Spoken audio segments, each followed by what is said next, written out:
Oke, baik. Assalamualaikum warahmatullahi wabarakatuh. Ketemu lagi dengan Pak Bibi di materi energi dalam sistem kehidupan. Baik anak-anakku, energi dalam sistem kehidupan ini merupakan materi terakhir yang kita pelajari di semester 1 kelas 7 ini. Jadi ini sebagai bab pungkasan atau bab yang terakhir ya yang kita pelajari sebelum nanti kalian PAS. Nah, untuk materi energi dalam sistem kehidupan ini kita akan mempelajari tentang dasar-dasarnya saja. Jadi nanti kalian akan mempelajari lebih lanjut di kelas 8. Nah, untuk itu mari kita bersama. Kalian bisa buka buku paket juga untuk sebagai tambahan dalam belajar memperhatikan video ini, oke? Baik.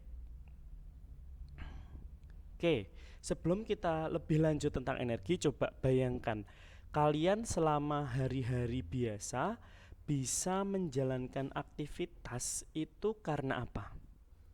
Coba, karena udah makan, udah minum. Coba kalau misalkan kalian dalam kondisi puasa dan kondisi tidak puasa begitu, apakah tubuh kalian merasakan perbedaan? Beda ya. Kalau puasa mungkin jam satuan itu udah agak ngantuk lemes gitu. Kalau nggak puasa ya ngantuk lemes tapi rasanya beda. Nah, bayangkan kalau misalkan kalian selama 5 hari, katakanlah seminggu lah, kalian cuma minum saja. Bagaimana yang terjadi dengan tubuh kalian? Nah, itu pasti akan berubah. Nah, itu nanti kita akan belajar sedikit atau banyak tentang energi. Itu ada sangkut pautnya dengan makanan yang kita makan. Nah, terus kalau itu kan tentang manusia. Lah kalau misalkan motor dan mobil, benda yang kita gunakan, kalau misalkan tidak ada bahan bakarnya apa yang terjadi? Bisa jalan atau tidak?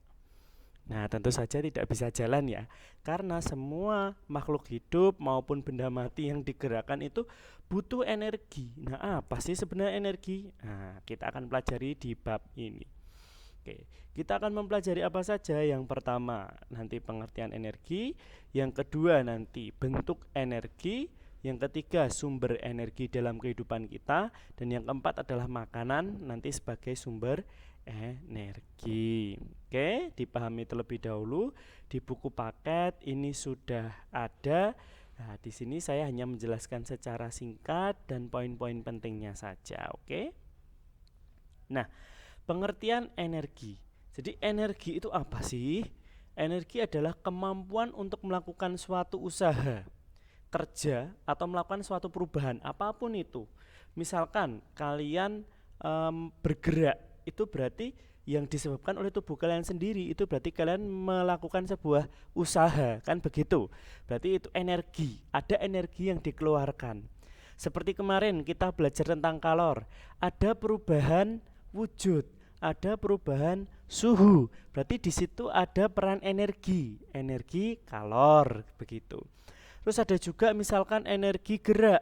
Ketika merubah dari sesuatu yang dia menjadi bergerak itu juga butuh energi. Nah, anak-anakku semua, kemarin kan kita sudah belajar energi kalor gitu ya. Pak, saya tuh tahu energi kalor bahwa merupakan suatu bentuk usaha gitu ya. Suatu yang dia suatu bentuk energi yang diakibatkan oleh perubahan suhu atau perbedaan suhu gitu-gitu. Nah, tapi sekarang kita pelajari yang lebih luas. Satuan energi menurut standar internasional itu adalah joule. Nah, joule. Kalau misalkan kemarin kita bicara tentang makanan atau kalor, kita bahas tentang kalori gitu ya. Kalori 1 joule sama dengan 0,24 kalori dan 1 kalori sama dengan 4,2 joule. Itu.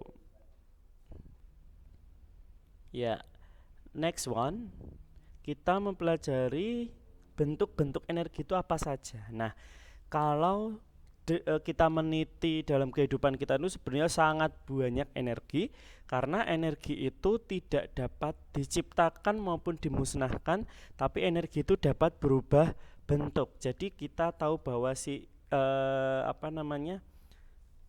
Newton, Einstein itu bicara bahwa energi tidak dapat diciptakan. Oke, dapat diciptakan maupun dimusnahkan. Dicipta maupun dimusnahkan. Maupun dimusnahkan. Dimusnahkan. Akan tetapi energi itu hanya bisa berubah bentuk saja.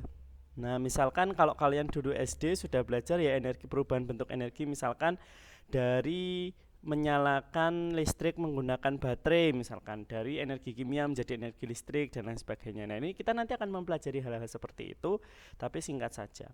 Tapi yang jelas energi itu tidak dapat diciptakan dan dimusnahkan oleh manusia ya, oleh manusia.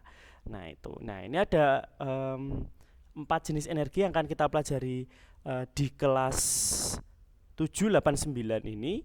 Nah, untuk kelas 7 kita baru mempelajari energi kalor kemarin ini dan lain-lain, ini termasuk energi kalor. Nah, untuk energi potensial, energi kinetik, rumus-rumusnya dan lain sebagainya akan lebih dalam dipelajari di kelas 8. Terus energi listrik itu akan dipelajari di kelas 9 nanti. Oke, nah yang pertama ini energi potensial terlebih dahulu dan energi kinetik anak-anak. Jadi kalau bicara tentang energi potensial, kita lihat potensi berarti sesuatu yang dimiliki di dalam diri seseorang gitu ya. Tapi dalam hal ini energi potensial adalah energi yang dimiliki suatu benda karena kedudukan atau posisinya. Ada hubungannya biasanya dengan ketinggian. Misalkan begini, ada pohon kelapa gini ya. Ada pohon kelapa ini. Nah, ini pohon kelapa ini kan kelapanya menggantung di atas. Nah, kalian bayangkan kalau kelapanya menggantung di atas berarti dia punya potensi untuk jatuh kan. Nah, semakin tinggi kelapanya pasti potensi untuk jatuh lebih keras ke tanah itu lebih besar ya enggak. Kalau kalian naruh kelapa di ketinggian misalkan 10 cm dari tanah gitu, sama naruhnya 10 meter dari tanah, pasti ketika nanti jatuh gitu akan lebih keras benturannya ketika jaraknya 10 meter. Nah, energi yang tersimpan pada pohon kelapa ketika masih di atas itu adalah energi potensial. Energi potensial itu bentuknya dia diam begitu. Nah, tapi yang jelas dia berdasarkan ketinggian, memiliki ketinggian gitu. Tapi ada juga jenis lain yakni energi potensial elastis gitu. Nah, misalkan kalian ini ya, energi potensial elastis. Jadi nggak cuma energi potensial biasa, tapi ada juga energi potensial elastis. Oke, jadi untuk energi potensial elastisitas gini ya, energi potensial elastisitas. Nah, kalau membayangkan elastis berarti sudah ada hubungannya dengan lentur karet-karet gitu ya. Nah, energi potensial elastisitas ini adalah energi yang tersimpan gini ya. Energi yang tersimpan pada saat pegas atau karet gitu ya. Yang tersimpan pada saat pegas itu per gitu ya, pegas atau karet pada ketapel atau mungkin ketapel atau sesuatu yang ditarik gitu ya, atau ketapel gitu. Energi yang tersimpan pada pegas atau karet ketapel saat diregangkan. Nah, atau ditarik gitu ya, atau ditarik. Nah, pada saat ditarik dia punya energi potensial, energi yang tersimpan di dalam pegas itu, sehingga nanti dia ketika dilepaskan dia akan melepaskan energi sebesar yang tadi disimpan itu. Semakin besar energi potensialnya, maka hasilnya nanti akan lebih besar juga energi reaksinya. Jadi nanti misalkan kalian narik ketapel itu ketapelnya cuman sedikit gitu, pasti nanti akan luncurnya batu itu juga akan pendek. Tapi ketika kalian nariknya panjang gitu pasti akan jatuhnya atau terlemparnya juga akan panjang. Itu ya energi potensial elastisitas. Nah, kalau energi potensial berdasarkan ketinggian tadi itu energi potensial yang umum. Gitu ya anak-anak. Oke.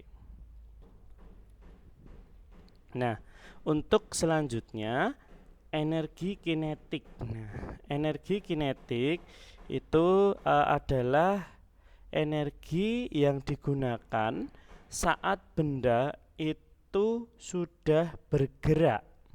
Jadi bentuk energi ketika benda itu bergerak, ada perubahan kecepatan, ada perubahan arah, gaya gitu, itu nanti energi kinetik. Nah, misalkan kelapa pada saat jatuh, bus, punya kecepatan gitu ya, dia itu merupakan energi kinetik. Jadi syarat energi kinetik ini adalah punya kecepatan, ada gerakannya, punya kecepatan.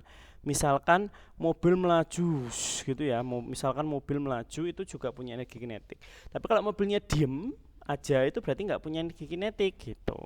Itu energi kinetik dan potensial. Kita lanjutkan. Nah, yang selanjutnya adalah energi kimia. Nah, ini energi kimia itu adalah energi yang terkandung dalam suatu zat apapun itu. Jadi suatu zat itu punya kemungkinan untuk menghasilkan reaksi atau apapun. Nah, itu termasuk energi kimia. Dan juga energi listrik itu energi yang dimiliki setiap benda ataupun zat gitu ya, yang nantinya dia akan punya kecenderungan untuk menghasilkan arus listrik atau muatan listrik di dalam suatu rangkaian atau benda itu. Nah, ini ya anak-anak tadi yang saya bilang hukum kekekalan energi ini. Energi tidak dapat diciptakan maupun dimusnahkan, tapi energi, maaf, jangan malah jadi jelek banget. Energi tidak dapat diciptakan maupun dimusnahkan, namun dapat berubah bentuk dari satu bentuk ke bentuk lainnya. Gitu. Nah, terus sumber energi itu apa saja? Tapi sebelum ke sumber energi, saya minta mau mengetes ke kalian coba untuk perubahan energi itu tadi. Baik, sekarang ini kita akan mempelajari tentang perubahan bentuk energi. Perubahan bentuk energi.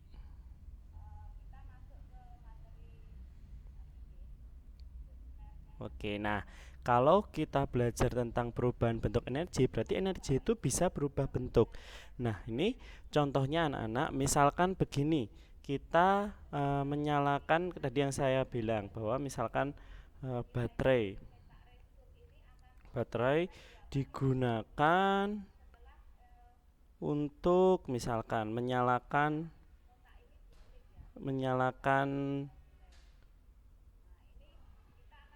mobil remote, misalkan mobil mobil mainan remote itu ya. Nah, berarti coba kita lihat di sini ada peristiwa perubahan energi apa saja gitu ya. Nah, bentuk-bentuk energinya saja kita belum tahu bentuk energi itu apa. Nah, untuk perubahan bentuk energi ini nanti akan lebih dalam dipelajari setelah nanti kita tahu bentuk-bentuk energi itu apa saja. Nah, kalau di sini tadi kan udah belajar tentang energi kimia gitu ya. Oh iya, tadi sudah. Berarti baterai itu ini termasuk energi kimia.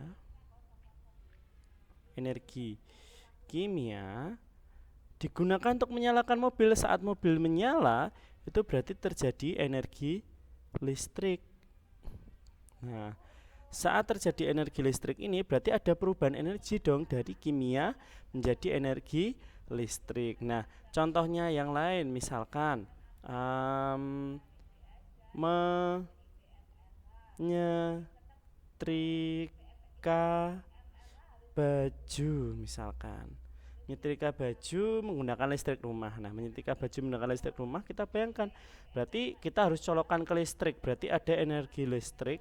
Nah, ada energi listrik, habis itu diubah menjadi energi kalor ya toh, energi panas, energi kalor. Nah, ini merupakan perubahan bentuk energi dan masih banyak contoh-contoh yang lainnya. Kalau misalkan kita makan gitu ya, kita makan itu berarti kan energi kimia menjadi energi banyak, ada kalor, ada gerak, ada apa.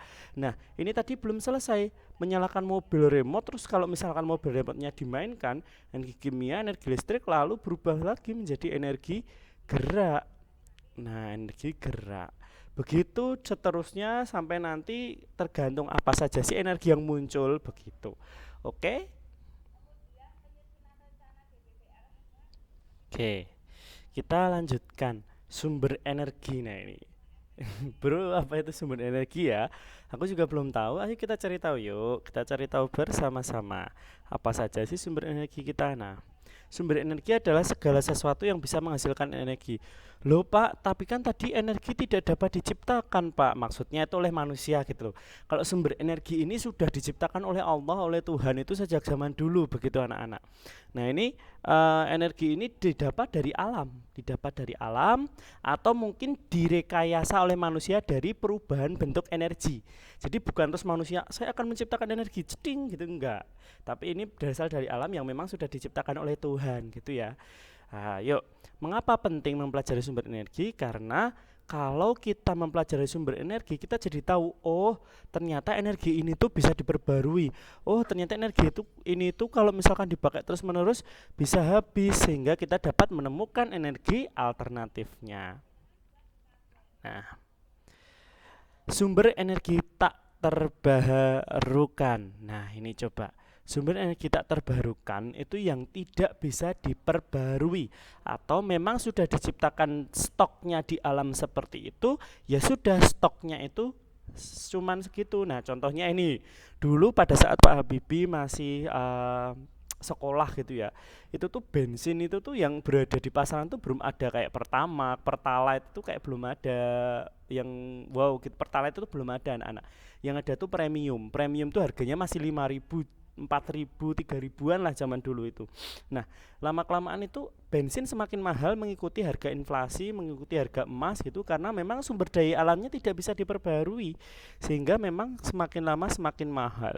Nah, sumber energi tak terbarukan adalah berasal dari yang memang sudah ada di alam dan pembentukannya tuh perlu waktu jutaan tahun, sehingga jika dieksploitasi maka akan menghasilkan kepunahan dan tidak akan bisa diperbarui, bahkan akan sangat lama sekali.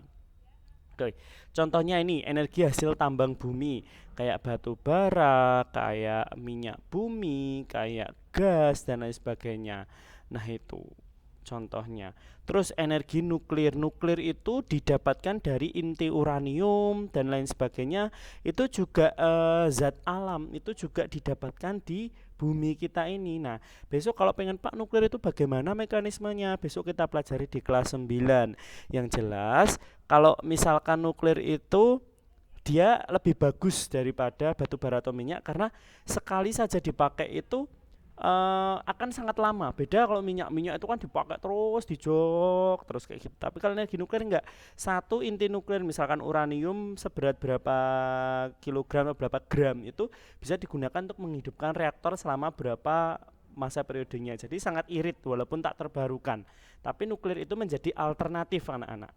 Alternatif dari yang sebelah kiri ini loh. Yang sebelah kiri itu energi hasil tambang bumi, tidak terbarukan tapi boros. Yang nuklir itu memang tidak terbarukan tapi lebih baik. Nah, walaupun banyak kontroversi, resiko dan lain sebagainya, tapi kita tahu bahwa memang itu adalah energi alternatif yang bisa digunakan. Nah, kalau energi terbarukan itu sangat ramah lingkungan atau energinya tuh bisa terus-menerus ada dan kita nggak perlu nunggu jutaan tahun nih karena setiap hari itu kita bisa merasakan. Sumber energi terbarukan itu selain energi berbasis fosil itu tadi. Nah, ini merupakan energi alternatif yang bisa kita gunakan untuk menghasilkan energi. Kalau dari gambarnya aja kalian sudah bisa melihat ya anak-anak, ada kincir angin dan lain sebagainya. Nah, contoh sumber energi tak terbarukan itu ada energi matahari, angin, pembangkit listrik tenaga air, energi tidal berdasarkan pasang surut, air laut, geotermal, panas bumi, dan biomasa atau dari apa ya istilahnya, dari masa-masa kayak tanah, kayak gerakan bumi secara tidak mengeksploitasi alam begitu. Nah, jadi energi-energi ini ada di sekitar kita dan nggak bakal habis, ya, kecuali memang besok suatu saat itu akan terjadi. Tapi selama kehidupan masih normal itu tidak akan habis gitu, karena matahari terbit tenggelam setiap hari begitu. Angin juga kita bisa merasakan terus gitu ya. Nah, ini bisa menghidupkan listrik. Nah, proses menghidupkan listrik menggunakan energi angin, PLTA, generator itu kalian akan pelajari di kelas 9 nanti. Nah, yang terakhir anak-anakku adalah makanan sebagai sumber energi. Nah, kalau misal kita bicara tentang makanan sebagai sumber energi, jenis makanan yang bisa menghasilkan energi paling besar, saya katakan paling besar, karena sebenarnya masih banyak loh. Makanan itu ada air, ada mineral, itu tambahannya ini biasanya ada air itu ya, ada mineral, ada vitamin. Nah, ini nanti kalian pelajari di kelas 8 kalau yang lain-lain ini. Kalau yang kelas 7 itu kalian hanya cukup tahu, oh ternyata tiga sumber penghasil energi terbesar penghasil energi terbesar dalam tubuh kita itu tiga, itu karbohidrat, protein, dan lemak. Karena karbohidrat, protein, dan lemak itu dia menghasilkan kalori. Nah, energi yang tersimpan dalam bentuk dalam makanan itu bentuknya kalori, anak-anak. Kalori nanti akan dibakar. Dibakar untuk menghasilkan apa? Oh, tenaga. Oh, pikiran. Oh, apa dan lain sebagainya, metabolisme tubuh gitu. Nah, kalian bisa buka di buku paket untuk lebih jelasnya dalam proses perubahan bentuk energi pada saat kalian makan dan lain sebagainya. Oke.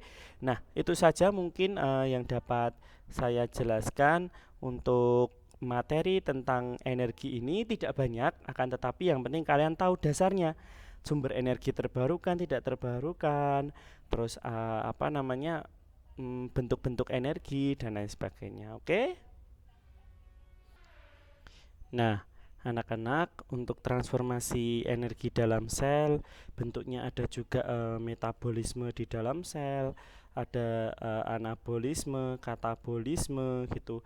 Itu kalian pelajari besok saja di kelas 8 terkait sistem pencernaan dan lain sebagainya. Karena kondisi pandemi juga mungkin materi ini nanti malah akan membuat kalian bias dan bingung, sehingga kita pelajari di kelas 8 saja. Untuk fotosintesis juga ini nanti dipelajari di struktur fungsi tumbuhan. Nah, ini kalian pelajari di kelas 8, percobaannya juga ada besok di kelas 8. Itu ya anak-anakku semua. Sehingga untuk pertemuan kita pada bab energi ini kita cukupkan sekian.